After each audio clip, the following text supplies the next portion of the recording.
I stood in front of the jury and lied through my perfect teeth, and the worst part was how good I'd gotten at it. Ladies and gentlemen, the prosecution wants you to believe that Vincent Moretti is a monster.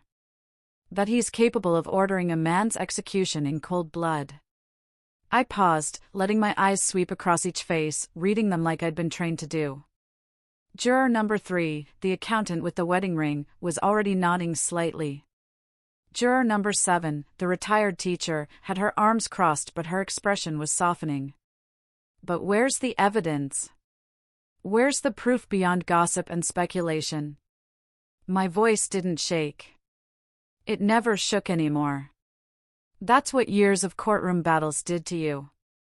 That's what desperation taught you. How to lie with conviction. How to make the guilty look innocent. How to sleep at night knowing you just painted a murderer as a victim of circumstance. I could feel Vincent's eyes on me from the defense table, burning into my back like a physical touch. My skin prickled with awareness, the same way it had every single day of this trial. The same way it had for 6 years, if I was being honest with myself. 6 years since that hospital waiting room. 6 years since he'd looked at me with those dark eyes and seen something worth saving. 6 years since he'd handed me a future I had no right to and walked away like it meant nothing. Because Vincent Moretti didn't just pay for my law degree. He owned a piece of my soul, and we both knew it. I took 3 steps closer to the jury box, my heels clicking against the polished courtroom floor. The sound echoed in the silence, and I let it. Let them focus on me, on my words, on anything except the mountain of circumstantial evidence the prosecution had spent 3 weeks building. Let me ask you something, I said, softer now, more intimate. Like I was speaking to each of them individually. How many of you have been judged based on where you come from? Based on your family name? Based on assumptions people made before they even knew you? 3 hands twitched. Nobody raised them, they weren't supposed to respond, but I saw the movement. The recognition. That was enough. The jury was leaning forward now, hooked on every word. I had them. Just like I'd had every jury before this one. But this time, winning meant saving the man who'd saved me first. The man I'd been trying not to fall in love with since I was 19 years old and desperate enough to accept help from a stranger. The prosecution's case relies entirely on the testimony of a convicted felon seeking a reduced sentence, I continued, my voice steady even as my heart hammered. On circumstantial evidence that could point to anyone. On assumptions about who Vincent Moretti is based on his last name and his neighborhood, not on facts. I let that sit for a moment. Let them remember Eddie Caruso on the stand, sweating through his cheap suit, changing his story every time I pressed him. Let them remember how his eyes had darted to the prosecutor whenever he wasn't sure how to answer. Eddie Caruso testified that he heard Mr. Moretti order a hit. I made air quotes with my fingers, something I normally never did, but it worked. Made the whole thing seem ridiculous. But when I asked him where this conversation took place, he said a restaurant. When I asked him which restaurant, he couldn't remember. When I asked him who else was present, he said nobody. Convenient, isn't it? A private conversation with no witnesses, no recording, no evidence except the word of a man facing 20 years in prison who suddenly remembered this crucial detail only after the prosecution offered him a deal. Juror number 9, a young guy, maybe 25, with the kind of skeptical expression that suggested he didn't trust authority, was nodding now.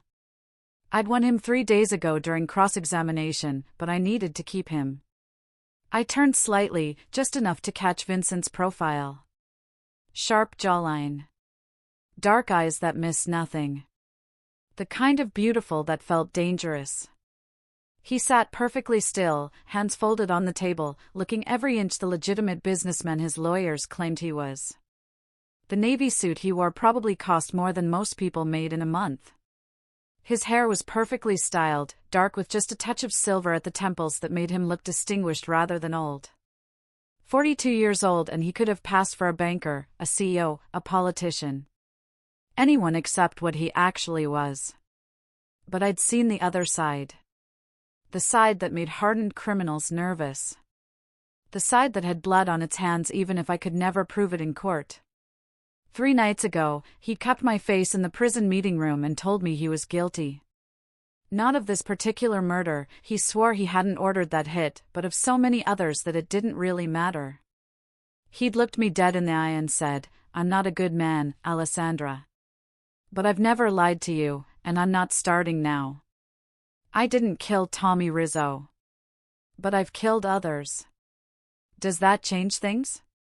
It should have. God, it should have made me walk away, report him, do something that resembled the right thing. Instead, I'd whispered, no. It doesn't change anything. And God help me, that side made my pulse race just as much as the gentle way he'd touched my face 3 nights ago when he thought I wasn't ready. But I was ready. I'd been ready since the moment I took this case and stopped pretending it was about debt or obligation. This was about want. Raw, complicated, probably destructive want. I forced my attention back to the jury. This was the most important part, the moment where I had to make them see Vincent the way I needed them to see him. Not as he was, but as he could be in their minds. Vincent Moretti grew up in the same neighborhood where Tommy Rizzo was killed, I said, pacing slowly in front of the jury box. A neighborhood where the police response time averages 47 minutes. Where legitimate businesses can't get loans because banks see the zip code and say no. Where people create their own systems of protection because the official ones abandoned them decades ago. I wasn't excusing his life. Wasn't saying organized crime was noble. But I was giving them context. Making them understand that monsters weren't born, they were created by circumstances, by abandoned neighborhoods, by systems that failed people and then punished them for finding alternatives. The prosecution wants you to believe that Vincent ordered Tommy Rizzo's death over a territorial dispute. But what they haven't told you is that Tommy Rizzo was an informant. That he'd been working with the FBI for 6 months before he died. That 6 people had reasons to want him silenced, people with far more to lose than Vincent Moretti.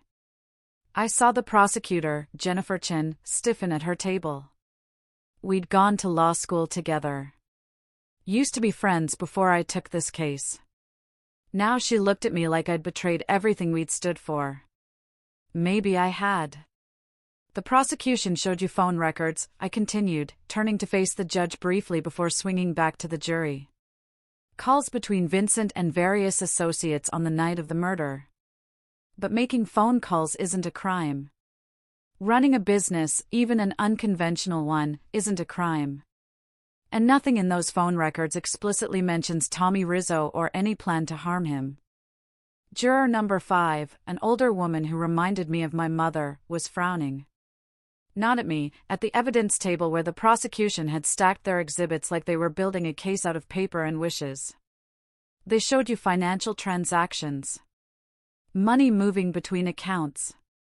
But again, financial transactions aren't evidence of murder. They're evidence of financial transactions. The prosecution wants you to connect dots that don't actually connect. To see patterns that confirm what you already suspect rather than what the evidence actually proves. My throat was getting dry. I'd been talking for 20 minutes straight, and I could feel exhaustion creeping in at the edges. 3 months of this trial. 3 months of 14-hour days, of memorizing every detail, of cross-examining witnesses until they contradicted themselves, of building reasonable doubt brick by brick. 3 months of sitting across from Vincent in that prison meeting room, pretending we were talking about legal strategy when really we were dancing around everything we couldn't say with cameras watching and guards listening. I need you to understand something, I said, lowering my voice so they had to lean in to hear me. The burden of proof in a criminal trial is on the prosecution. They have to prove guilt beyond a reasonable doubt. Not beyond any doubt, that's impossible. But beyond reasonable doubt. And I'm standing here today asking you, honestly, whether they've met that burden. I let the question hang in the air. Have they proven that Vincent Moretti ordered this hit? Or have they proven that he's the kind of man they think would order a hit? Because those are 2 very different things. One is evidence. The other is prejudice. Vincent shifted slightly in his seat. I didn't need to look at him to know he was watching me with that intensity that made my stomach flip. The same intensity he'd had in his eyes 3 nights ago when his hand had lingered on my cheek just a second too long and he'd whispered, "You're remarkable, you know that?" I'd wanted to kiss him then. Wanted to press my mouth against his through the glass barrier and damn the consequences. Instead, I'd pulled away and said something professional about trial preparation. But we both knew the truth. We both felt it, this magnetic pull that had been building for 6 years, amplified by proximity and danger and the knowledge that we were balanced on a knife's edge between victory and catastrophe. "So I'm asking you to look at the actual evidence," I said, my voice stronger now as I moved toward my conclusion. "Not at who Vincent Moretti might be. Not at what neighborhood he's from or what his last name suggests. Look at what the prosecution has actually proven. A testimony from a convicted felon with everything to gain from lying. Circumstantial evidence that could point to anyone. Phone records and financial transactions that prove nothing except that Vincent Moretti makes phone calls and moves money." I stopped directly in front of the jury box, making eye contact with each of them one final time. "That's not proof beyond a reasonable doubt. That's not even close. And if you convict Vincent Moretti based on this evidence, you're not upholding justice. You're participating in a system that punishes people for who they are rather than what they've done." The courtroom was silent. Even the court reporter had stopped typing, her hands frozen over the keys. "Vincent Moretti deserves better than that," I said quietly. "We all do.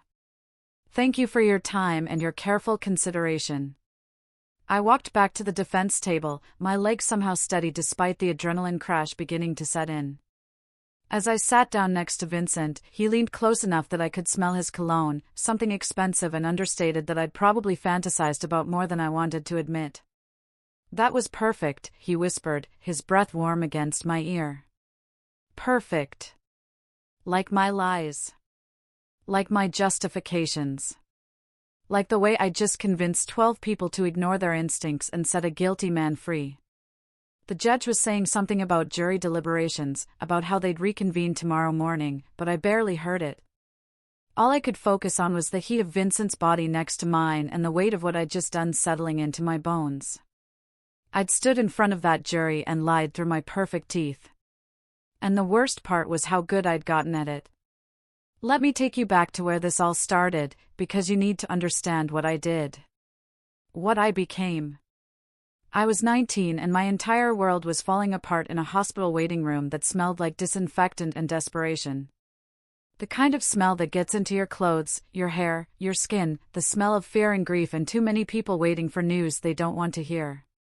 My little brother Marco needed emergency surgery, a ruptured appendix that had gone septic. The doctors had used words like peritonitis and septic shock and critical condition, each one landing like a physical blow. Without immediate intervention, he'd die. With it, we'd be drowning in debt for the rest of our lives. But at least he'd be alive to see us drown. The surgery alone was $60,000. That was before the ICU stay, before the antibiotics, before the follow-up care that could stretch for months. The financial counselor had laid it all out for us with practiced sympathy, her voice soft and apologetic as she explained payment plans that would take decades to clear and interest rates that would ensure we never quite climbed out of the hole. My mother sat beside me, sobbing into her hands. Her whole body shook with it, these horrible gasping sounds that made other people in the waiting room look away uncomfortably. She was 43 and looked 60 in that moment, her face gray with exhaustion and terror. "Mija, what are we going to do?" she kept whispering in Spanish, over and over. "¿Qué vamos a hacer? ¿Qué vamos a hacer?" I didn't have an answer. Didn't have anything except the financial papers spread across my lap like evidence at a crime scene, proof of our poverty, our desperation, our complete and utter helplessness laid bare for anyone to see. We'd already been denied by 3 financial assistance programs. Our income was too high for charity care but nowhere near high enough to actually afford this. We existed in that horrible middle space where you're too poor to pay but too not poor enough to qualify for help.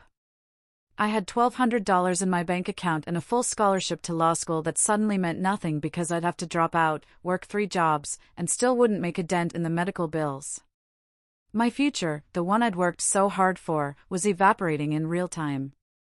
For years of perfect grades, scholarship applications, LSAT prep while working 2 jobs, getting into Columbia Law on a full ride. All of it, gone. Because life didn't care about your plans. Life didn't care that I'd been the first person in my family to go to college, that my mother cleaned houses 6 days a week to help me afford textbooks, that Marco had a 4.0 GPA and wanted to be an engineer. Life just knocked you down and kept kicking. We'll figure it out, I kept saying, even though we both knew I was lying. Mama, listen to me. We'll figure it out. I'll take a semester off, get a job, maybe 2 jobs. We'll make payments. You'll lose your scholarship, she said, her voice breaking. If you take time off, you lose everything. She was right. The scholarship required continuous enrollment. 1 semester off and it disappeared. I'd have to reapply as a regular student, pay regular tuition, take on hundreds of thousands in loans I'd never be able to repay. But what choice did we have? Marco was 16. He had his whole life ahead of him. My dreams didn't matter if he died. Then I lose it, I said, trying to sound braver than I felt. Marco's more important. My mother grabbed my hand, squeezed it so hard it hurt. Your father would be so angry with me. He worked so hard so you could have opportunities. And now? Papa would want Marco to live, I interrupted. That's what he'd care about. My father had died 3 years ago. Construction accident. No life insurance because we couldn't afford it. Just gone one day, and we'd been struggling ever since. The waiting room was crowded with other families in various states of crisis. A woman pacing back and forth, cell phone pressed to her ear. An older man staring blankly at a muted TV in the corner. A couple holding hands, their faces etched with worry. All of us trapped in this fluorescent-lit purgatory, waiting to find out if our lives would shatter completely or just crack a little more. That's when he walked in. Vincent Moretti, though I didn't know his name then. Just a man in an expensive black coat, moving through the waiting room like he owned it. Maybe he did. Everything about him screamed money and power, the cut of his coat, the shine of his shoes, the way he carried himself with absolute confidence. He didn't belong here. Not in this place of desperation and cheap coffee and people crying in plastic chairs. He stopped to talk with a doctor near the reception desk, their conversation quiet and brief. The doctor nodded respectfully, more deference in his posture than I'd seen from any hospital staff all night. Whatever they discussed, it was important. Private. And then his eyes found mine. I should have looked away. Should have hidden the financial papers spread across my lap, the evidence of our poverty laid bare. Should have had some pride, some dignity, some barrier between his world and mine. But I was too tired, too defeated, too desperate to care about pride. His gaze held mine for a long moment, and something passed between us, recognition maybe, or curiosity. His eyes were dark, almost black in the harsh waiting room lights, and they seemed to see everything. The tears on my mother's face. The hospital bills scattered across my lap. The college textbooks shoved into my bag because I'd been studying when the call came about Marco. The exhaustion and fear and desperate hope written all over me. He said something else to the doctor, then walked over. Stood in front of me. Up close, he was younger than I'd thought, maybe early 30s, with dark hair swept back from a face that was handsome in a sharp, dangerous way. The kind of face you'd remember. The kind of face that belonged in expensive restaurants and corner offices, not hospital waiting rooms at 3 a.m. How much? He asked. His voice was quiet but commanding, the kind of voice that expected answers. There was an accent underneath, Italian maybe, or just New York, smoothed down but still detectable around the edges. My mother's head snapped up. Excuse me? She stared at him with red-rimmed eyes, confused and suspicious. We didn't know this man. He had no reason to talk to us, no connection to our crisis. How much do you need? His voice was quiet, controlled, with an edge of authority that made you want to answer even if you didn't want to. He wasn't asking out of curiosity. He was assessing. Calculating. Looking at us the way you'd look at a business opportunity or an investment. I shouldn't have told him. Shouldn't have said a word. But when you're drowning, you grab any hand that reaches down, even if you don't know where it's been. Even if you suspect that hand might pull you under instead of up. 60,000 for the surgery, I heard myself say. My voice sounded hollow, distant. And I'm in law school, but I'll have to drop out now to work, so probably another 100,000 in lost education and... My voice cracked. The numbers suddenly seemed obscene, impossible. I was sitting here talking about amounts of money I couldn't even conceptualize, amounts that might as well be millions or billions for all the difference it made. It doesn't matter. We can't afford any of it. The man, Vincent, though I wouldn't learn his name until much later, studied me for a long moment, his expression unreadable. His eyes moved from my face to the papers in my lap, to my mother's tear-stained cheeks, to the bag with my law textbooks visible at the top. Columbia? He asked, nodding at the bag where my school logo was visible. Yes. Was. I couldn't keep the bitterness out of my voice. Full scholarship? How did you? I stopped. Of course he'd guessed. Why else would someone like me be at Columbia? What year? First. Just started 3 months ago. Each word hurt. 3 months of being exactly where I'd dreamed of being, and now it was over. He nodded slowly, like I'd just confirmed something he'd been thinking.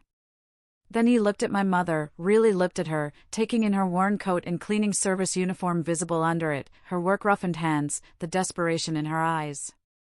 Your son, how old? 16, my mother whispered. He's a good boy. Smart. He wants to be an engineer. Please, senor, is there something, can you help us? I'll work, I'll do anything, I clean houses, I can clean yours, I can. Mama, don't, I said, humiliation burning through me. Bad enough that I'd told him our problems. Now she was begging.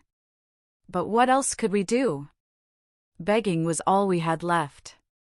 Vincent held up a hand, silencing us both. I'll take care of it. The words were simple. Definitive. Like he was commenting on the weather or ordering coffee. What? I stared at him, not understanding. What do you mean? The surgery. The bills. Your education. He said it like it was obvious. Like it cost him nothing. I'll handle it. My mother made a sound, half sob, half gasp. Why? Why would you do this? We don't even know you. We can't pay you back. We have nothing. I'm not asking you to pay me back. His eyes met mine again, and there was something in them I couldn't read. Something that made my heart beat faster. Consider it an investment. In what? I asked, my voice shaking.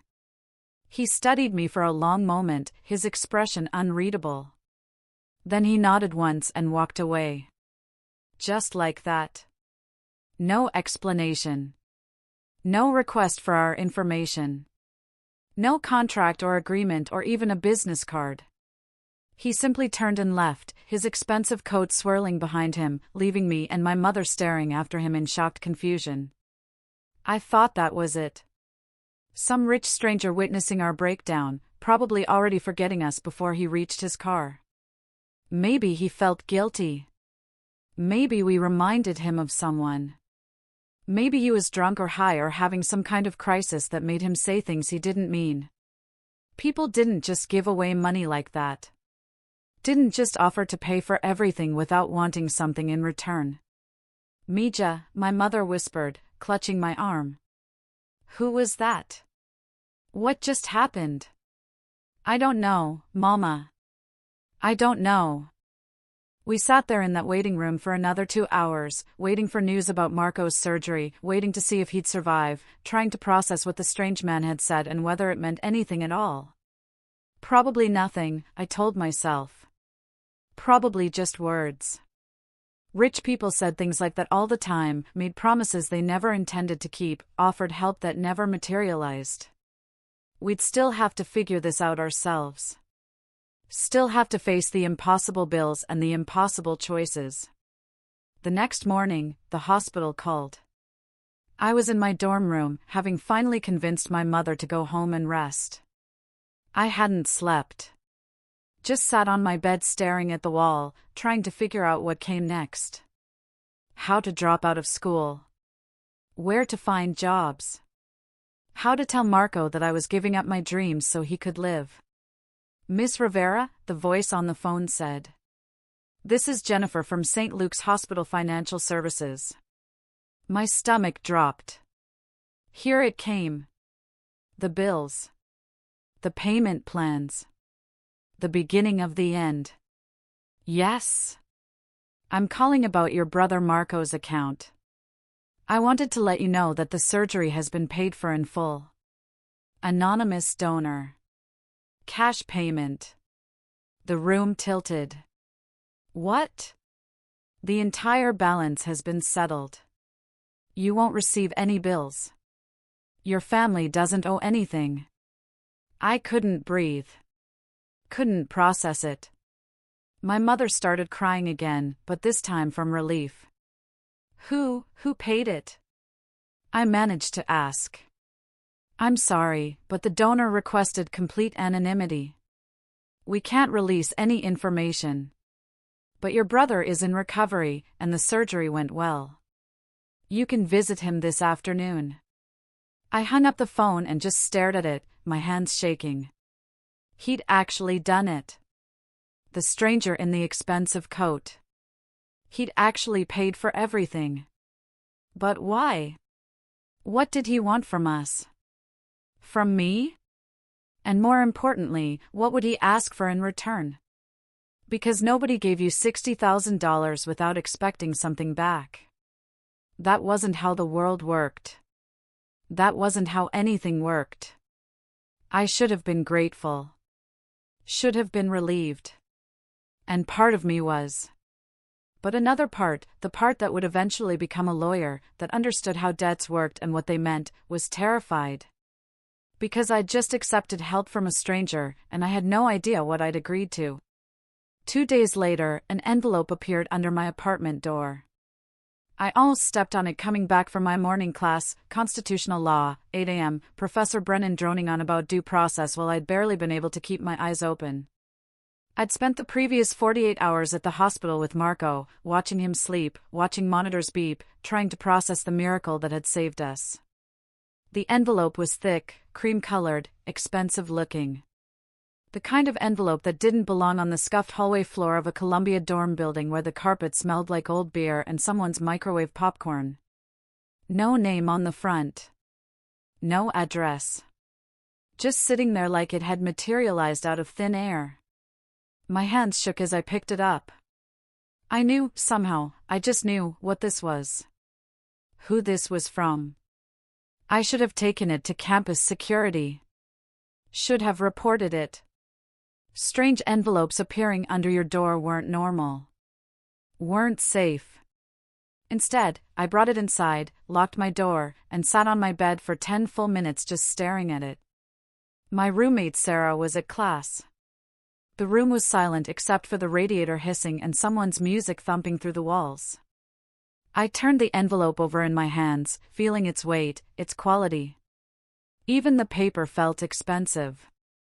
Finally, I opened it. Inside was a cashier's check for $120,000 and a note in sharp, elegant handwriting, finish law school. Become what you're meant to be. Consider this an investment in potential, not a loan. But if you want to repay me, do it by being extraordinary. The check was made out to me. Alessandra Maria Rivera. My full name written in precise letters across the pay-to line. $120,000.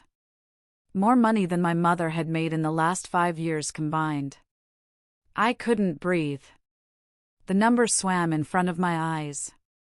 $120,000. Enough to cover my living expenses for 3 years. Enough to let me focus on school instead of working 3 jobs. Enough to ensure I never had to choose between my education and my family's survival again. No name. No signature. No return address. But I knew. Somehow, I knew it was him. The man in the expensive coat. The stranger who'd appeared in that hospital waiting room like some kind of dark angel and saved us for reasons I couldn't begin to understand. Consider this an investment in potential, not a loan. What did that mean? Investment in what? What could I possibly give him that would be worth this kind of money? And more terrifying, what would he expect in return? I read the note again and again, studying the handwriting. It was masculine, confident, each letter precisely formed. The kind of handwriting you'd see on expensive contracts or old-fashioned correspondence. Educated. Cultured. Nothing like the scrawled signatures on the hospital forms I'd been drowning in days ago. If you want to repay me, do it by being extraordinary. My hands wouldn't stop shaking.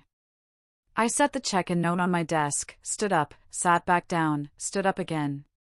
Paced the tiny dorm room like a caged animal. This was insane. This was beyond insane. People didn't just give away this kind of money. There had to be strings attached. Had to be expectations, conditions, some kind of trap I couldn't see yet. But the note said not a loan. Said investment in potential. Like he actually believed I was worth this. Like he'd seen something in me that 19-year-old, exhausted, terrified me sitting in that hospital waiting room and decided I was worth betting on. I called my mother. Mija? Are you okay? How are classes? Her voice was lighter than it had been in weeks. Marco was home now, recovering well, and the crushing weight of medical debt had disappeared like magic. Mama, I stopped. How did I explain this? Did anyone come to the apartment? Ask about me? No, why? Is something wrong? I received something. Money. A lot of money. From the same person who paid for Marco's surgery, I think. Silence on the other end. Then, how much? $120,000. I heard her sharp intake of breath. Dios mío. Alessandra, you can't accept that. You don't know this person. What if they want something terrible? What if? The note says it's an investment. Not a loan. He doesn't want me to pay it back. Then what does he want? That was the question, wasn't it? What did he want? I don't know, Mama. But without this money, I can't stay in school. You know that. Even with the scholarship covering tuition, I can't afford to live here. I was going to have to work 40 hours a week just to make rent and eat. And that's not possible with the course load. More silence. I could practically hear her thinking, weighing our options, hating that we were in this position at all. You need to find out who he is, she finally said. You need to know what kind of man does something like this. Because nobody gives away that kind of money expecting nothing in return. She was right. I knew she was right. I spent 3 years trying to find him. I started small. Asked around at the hospital, who was that man in the expensive coat? Nobody knew. Or if they did, they weren't talking. The doctor he'd spoken to claimed not to remember the conversation. The financial services department said they couldn't release donor information even if they had it. Every lead went nowhere. Every search hit walls I couldn't climb. I tried public records. Searched property databases for anyone who'd made large charitable donations to St. Luke's Hospital around that time. Nothing. I looked through society pages, thinking maybe he was some kind of philanthropist. Nothing. I even tried searching for men in expensive black coats, which was ridiculous and desperate, and turned up exactly zero useful information. It was like he was a ghost. Like he'd materialized in that waiting room, saved my family, and then disappeared back into whatever world he'd come from. But I had the check. I had the note. I had proof he existed. After 3 months of searching and finding nothing, I finally cashed the check. Opened a savings account, deposited the money, and tried to pretend it was normal. Tried to pretend I wasn't spending mystery money from a stranger who'd disappeared without a trace. I used it carefully. Paid rent. Bought groceries. Covered my textbooks and supplies. Every time I withdrew money, I felt guilty and grateful in equal measure. Every time I checked the balance and saw how much was left, I thought about him. Wondered who he was. Wondered why he'd chosen me. My grades were perfect. I threw myself into school with an obsession that bordered on unhealthy. If he'd invested in my potential, I was going to prove he'd made the right choice. I was going to be extraordinary, just like the note said. I made law review. Won the first-year moot court competition. Got selected for a summer internship at a prestigious firm.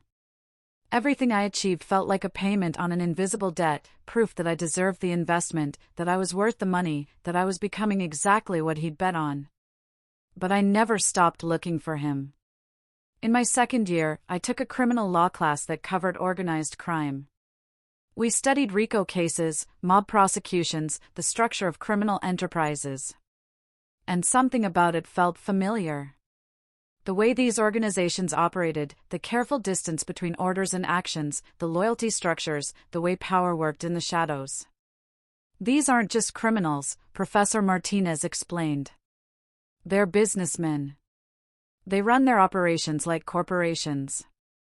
And the smart ones, the ones who last, they diversify. They invest in legitimate businesses. They become invisible. I thought about the man in the expensive coat. The way the doctor had deferred to him. The way he'd moved through that hospital like he owned it. The casual way he'd offered to pay $60,000 like it was nothing. That wasn't normal wealth. That was power. Sir, I asked after class, if someone wanted to find information about organized crime figures, where would they look?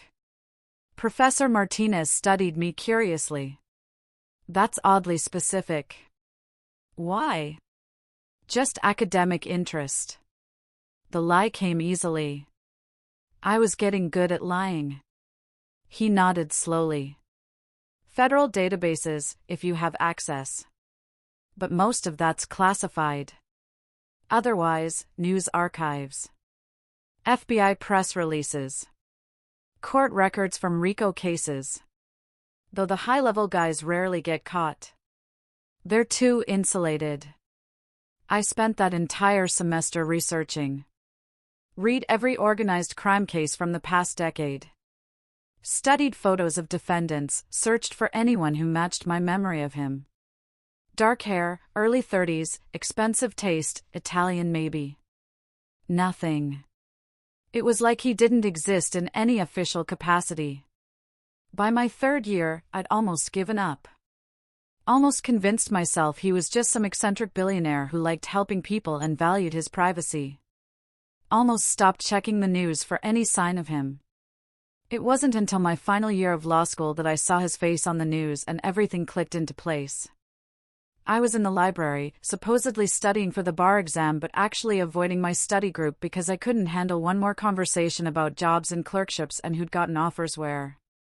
The TV in the corner was on mute, showing the evening news, and I was only half paying attention. Until his face filled the screen. Older. Harder. But unmistakably him. The same dark eyes. The same sharp features. The same presence that commanded attention even through a television screen. The caption read, "Vincent Moretti arrested in federal racketeering case." My heart stopped. Actually stopped beating for what felt like a full minute. Vincent Moretti. Alleged organized crime figure. Suspected of running everything from protection rackets to smuggling operations. The kind of man I should have stayed far away from. I grabbed the remote, unmuted the TV with shaking hands. Has been a target of federal investigators for over a decade, the reporter was saying. Moretti allegedly controls a significant portion of organized crime activities in New York and New Jersey. Tonight's arrest represents a major victory for law enforcement in their ongoing battle against. The rest of the words dissolved into static. All I could see was his face. His eyes staring at the camera with the same intensity one remembered from that hospital waiting room 6 years ago. He wasn't some philanthropist. He wasn't some eccentric billionaire. He was a criminal. A real, legitimate, federal investigation-level criminal. And he'd paid for my entire education. I stumbled out of the library, my mind racing. Found an empty classroom and pulled up every article I could find about Vincent Moretti on my laptop. There was a lot.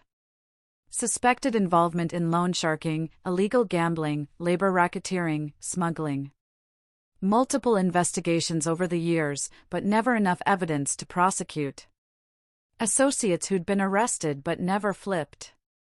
A carefully constructed empire that operated just outside the reach of law enforcement.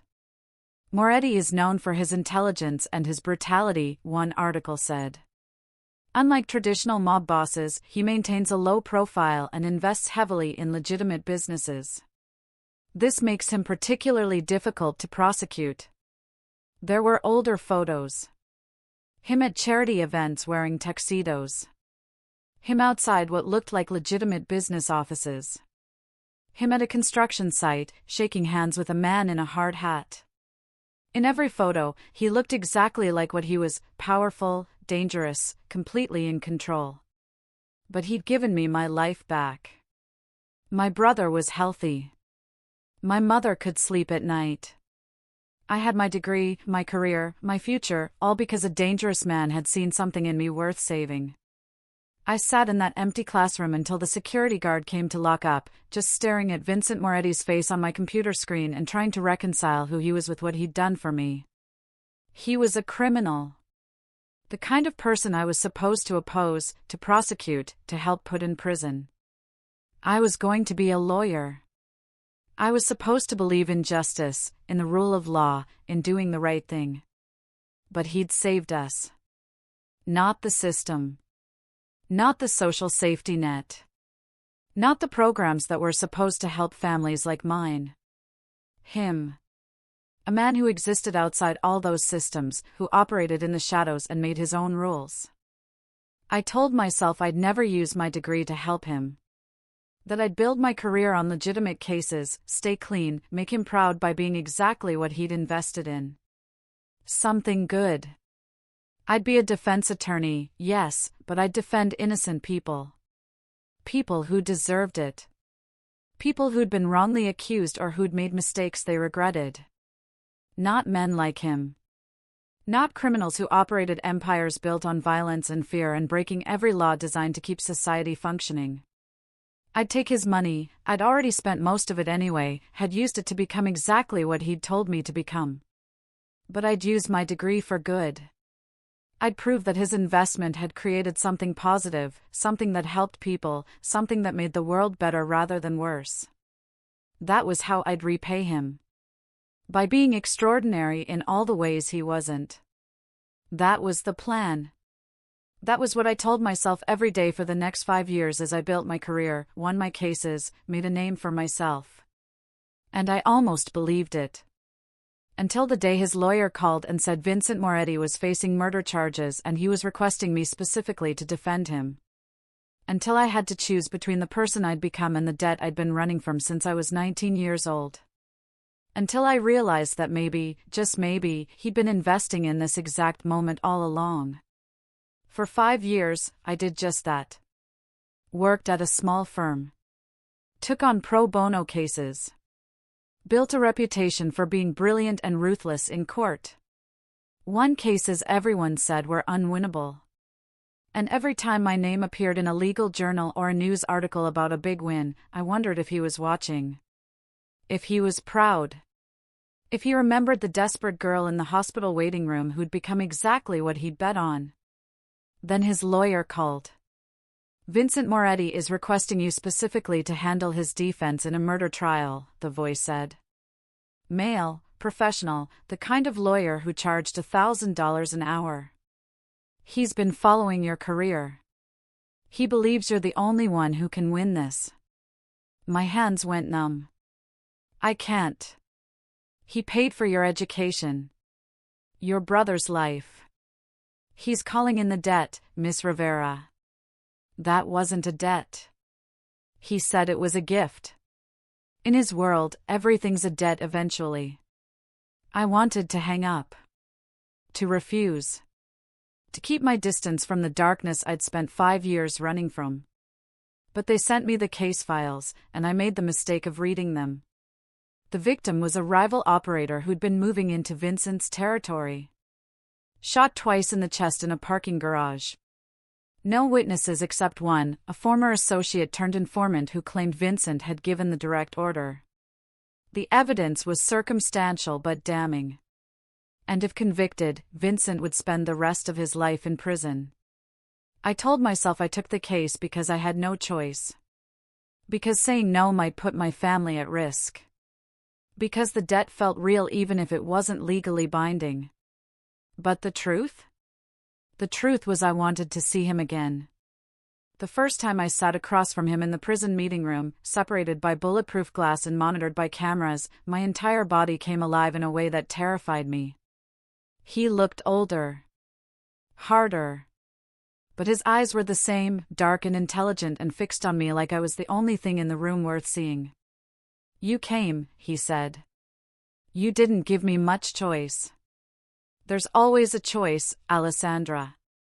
You could have said no. Changed your number. Moved to another state. The way he said my name, like a prayer, like a promise, made heat pool low in my stomach. I shifted in my chair, trying to maintain professional distance. And then what would have happened? Nothing. I would have found another lawyer and wished you well. He leaned forward slightly. I'm not a man who forces women to do anything they don't want to do. But you are a man who kills people. I'm a man who's been accused of killing someone. Important distinction, counselor. For 3 months, I built his defense. Spent hours in that visiting room, listening to him explain his world in language that never quite confessed but never quite denied. He told me about growing up in a neighborhood where the police were the enemy and loyalty was the only currency that mattered. About building an empire from nothing because legitimate business wouldn't touch people like him. About the impossible choices that led him here. And somewhere between the legal strategy and the personal conversations, I started to see him as more than a client. More than a criminal. As a man who'd been kind to me when he didn't have to be, who'd believed in me before I believed in myself. The realization that I was falling for him hit me one afternoon when he was telling me about a book he'd read, one I'd mentioned loving weeks earlier. He'd requested it from the prison library specifically because I'd liked it. The protagonist reminded me of you, he said. Smart, stubborn, willing to break rules when the rules are wrong. I don't break rules. His smile was slow and devastating. You're sitting here defending me, aren't you? I think we both know you've already broken your most important rule. Which is? Don't get involved with your clients.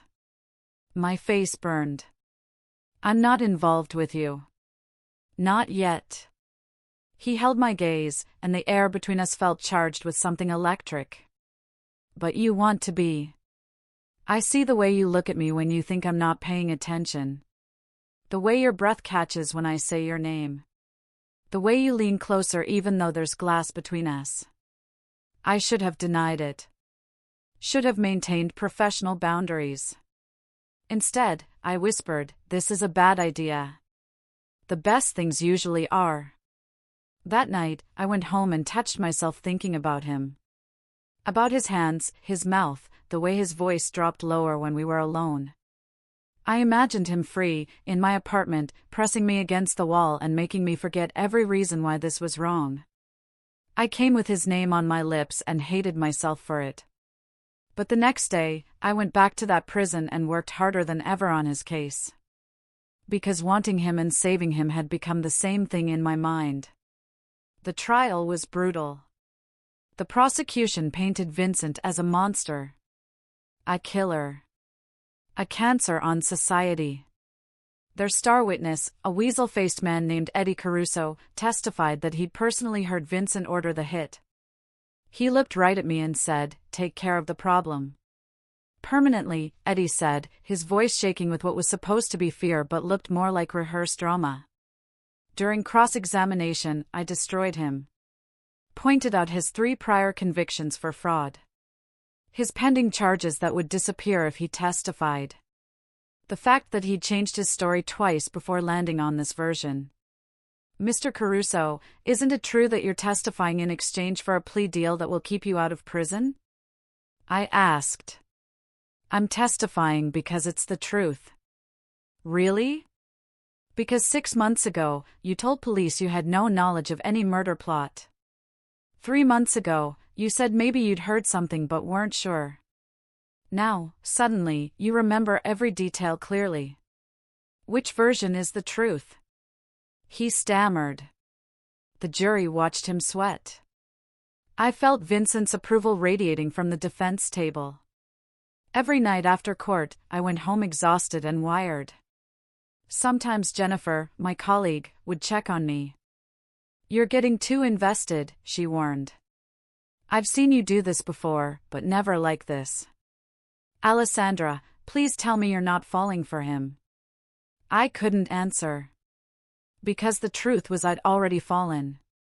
Somewhere between defending his life and understanding his world, I'd crossed a line I couldn't uncross. The night before closing arguments, my phone rang at 1 a.m. unknown number. "Hello? It's me." Vincent's voice, rough and low. "I used my phone privilege. Needed to hear your voice." My heart stuttered. "Vincent. I've been thinking about what happens if you win." "When you win?" He corrected himself. "I'm getting out, Alessandra. And when I do, I need to know, is there a chance for us? Or am I just a client you're too professional to touch?" I gripped the phone tighter. "This is complicated. I know. But I've spent 6 years watching you from a distance, being proud of you, wanting you, telling myself I had no right to these feelings. And now that you're here, now that I can see you every day, I can't keep pretending." "Pretending what?" "That I don't think about you every night. That I don't imagine what it would feel like to touch you without glass between us. To kiss you. To hear you say my name when I'm inside you." Heat flooded my body. I should have hung up. Should have maintained boundaries. Instead, I whispered, "I think about it too." His sharp intake of breath made me clench my thighs together. "Tell me what you think about," he demanded, his voice dropping to something dark and wanting. "Vincent. Tell me, Alessandra. Give me something to hold on to in this cage." So I did. I told him about my fantasies. About imagining his hands on my skin, his mouth on my neck, his body pressed against mine. I told him things I'd never said out loud, things that made my face burn and my body ache. And he listened, his breathing getting heavier, until finally he groaned. "When I get out of here, I'm going to make every single one of those fantasies real. I'm going to worship every inch of you until you forget your own name. Until the only thing you remember is mine." I came that night with my hand between my legs and his voice in my ear, promising me everything. The next morning, I delivered my closing argument like my life depended on it. The prosecution wants you to believe their version of events based on the testimony of a convicted liar seeking a plea deal. They have no physical evidence. No witnesses except a man with every reason to lie. They're asking you to send Vincent Moretti to prison for life based on speculation and prejudice. I looked at the jury, then back at Vincent. Our eyes met, and I saw everything there: trust, hunger, hope. The burden of proof is on them. And they haven't met it. Not even close. Vincent Moretti deserves justice, not a rush to judgment based on who he is rather than what he's done. I'm asking you to find him not guilty. To give him his life back. The jury deliberated for 2 days. When they came back with not guilty, the courtroom erupted. Vincent's face crumpled with relief. His eyes found mine across the chaos, and the look he gave me was pure fire. 3 hours later, he was processed out. I waited in my office, door locked, trying to calm my racing heart. When the knock came, I knew. I opened the door. Vincent stood there in a dark suit, free for the first time in months, and the air between us crackled. "Thank you," he said. "Just doing my job." Liar. He stepped inside, closing the door behind him. "You did this because you wanted to. Because somewhere along the way, this became personal." "Yes." He moved closer, and I could smell him, cologne and soap and something uniquely him. My body responded instantly, heat pooling between my thighs. "I need to know something," he said, his voice rough. "Are you ready for what comes next? Because once I touch you, Alessandra, I'm not letting go. You become mine. Completely." I should have been scared. Should have thought about ethics and consequences and all the reasons this could destroy me. Instead, I closed the distance and kissed him. It was nothing like my fantasies. It was better. Desperate and consuming and perfect.